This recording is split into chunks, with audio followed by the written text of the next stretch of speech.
Hey everyone, welcome back to Salazar's Timeless Treasures. Today we're diving into the dark and twisted world of holiday folklore. You might have heard of Santa Claus, the jolly old man who brings gifts to well-behaved children, but have you ever heard of his mischievous counterpart, Krampus? Well, buckle up because you might just be shocked by how this devilish creature became Santa's evil twin. Let's get into it. To understand Krampus, we first need to look at Santa Claus. While modern depictions of Santa are all about joy and merriment, his roots can be traced back to Saint Nicholas, a 4th century Greek bishop known for his generosity. He would sneak gifts into the homes of the needy and was revered for his kindness. Santa Claus, also known as Saint Nicholas. Father Christmas, Kris Kringle, and simply Santa, is a legendary figure originating in Western Christian culture who is said to bring gifts to the homes of well-behaved children on Christmas Eve, December 24th, or on St. Nicholas Day, December 6th. The modern character of Santa Claus was derived from the Dutch figure of Sinterklaas, based on historical figure St. Nicholas of Myra in modern-day Turkey. St. Nicholas was famous for his generous gifts to the poor, in particular presenting 3 impoverished daughters of a pious Christian with dowries so that they would not have to become prostitutes. St. Nicholas's historical reputation for gift-giving gave rise to legends of miracles he performed for the poor and unhappy. Over the centuries, stories of his miracles and work for the poor spread to other parts of the world. In the Renaissance, St. Nicholas was the most popular saint in Europe. Even after the Protestant Reformation, when the veneration of saints began to be discouraged, St. Nicholas maintained a positive reputation, especially in Holland. Santa Claus evolved from these Dutch and European traditions. In the early USA, his name was Kris Kringle, from Christkind. Later, Dutch settlers in the USA took the old stories of St. Nicholas with them, and Kris Kringle and St. Nicholas became Sinterklaas, or as we now know him, Santa Claus. Santa Claus was further popularized by the 1823 poem A Visit from St. Nicholas by Clement Clarke Moore, commonly known as The Night Before Christmas. This poem helped to shape the image of Santa as a jolly, chubby man who flies from home to home on a sleigh driven by reindeer to deliver toys. The iconic image of Santa Claus as a benevolent character wearing a red coat with white fur trim was popularized in the United States in the 19th century and was solidified by Haddon Sundblom's advertising illustrations for the Coca-Cola Company in the 1930s. These images have continued to define Santa's appearance in popular culture worldwide. In modern times, Santa Claus is thought to make a list of children throughout the world, categorizing them according to their behavior, naughty or nice, and to deliver presents, including toys and candy, to all of the well-behaved children in the world on the single night of Christmas Eve.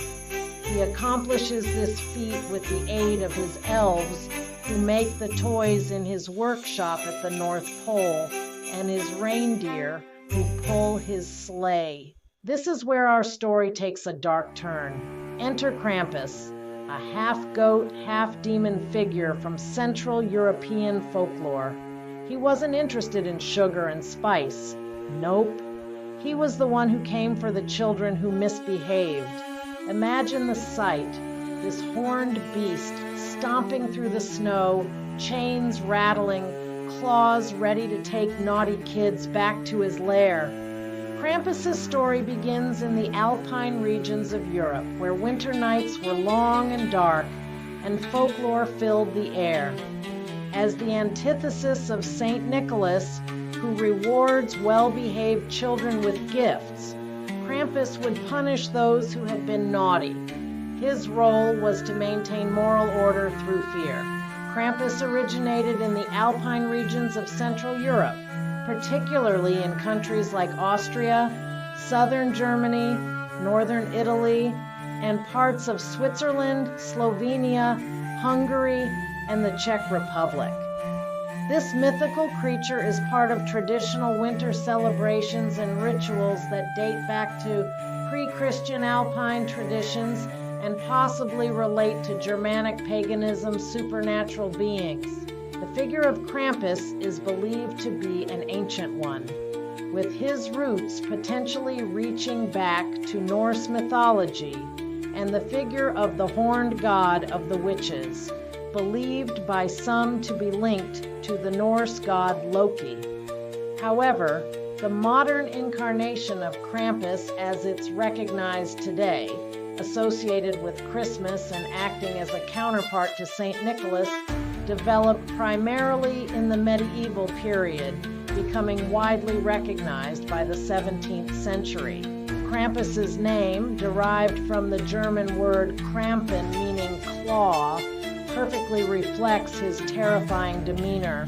Celebrated on December 5th, known as Krampusnacht, he prowls the streets, chains rattling and birch sticks at the ready, seeking out those who have misbehaved. Krampus is depicted with dark, hairy body, cloven hooves, and fearsome horns. Krampus's appearance is as unsettling as his mission. Krampus roams the streets, wrapped in chains thought to symbolize the binding of the devil by the Christian church. He carries a bundle of birch sticks meant to whip naughty children with, and on his back, a sack or a basket used to whisk away the most unruly of children to a fate unknown. As Christianity spread through Europe, many pagan customs were adapted to fit Christian holidays and narratives. Krampus's transformation into a figure associated with Christmas, particularly the eve of St. Nicholas Day on December 5th, illustrates this blending of beliefs.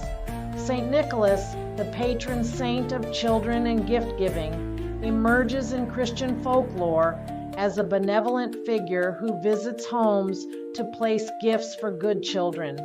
Krampus, in contrast, becomes his shadowy counterpart, punishing those who have misbehaved. This dual representation, reward by St. Nicholas and punishment by Krampus, served as a moral reinforcement for children, emphasizing the consequences of good and bad behavior.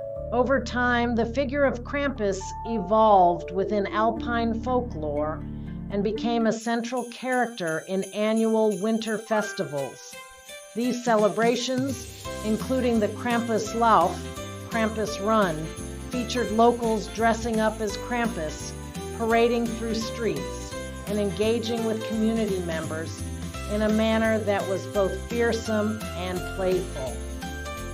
These events helped to cement Krampus's role in the cultural consciousness as a necessary balance to the benevolence of St. Nicholas, embodying the consequences of naughtiness in a tangible and memorable way. In the 20th century, the image of Krampus began to be commercialized, particularly through Krampus cards.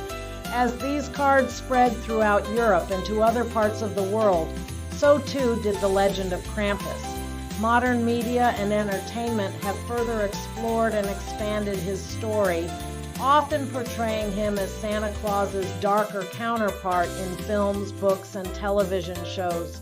In recent years, there has been a revival of interest in Krampus, particularly in North America, where his story appeals to a fascination with folklore and the supernatural. This revival has led to new traditions such as Krampusnacht celebrations and parades in cities across the United States and Canada, mirroring those in Europe.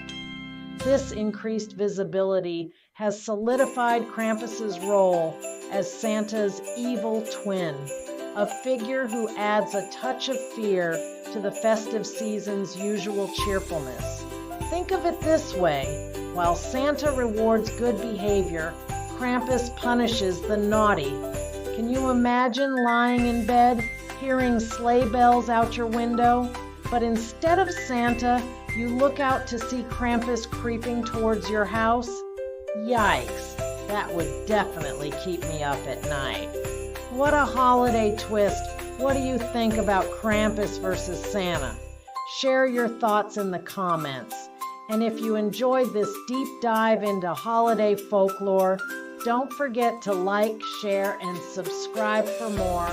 Stay curious and check out our other videos. And thanks for watching. See you next time.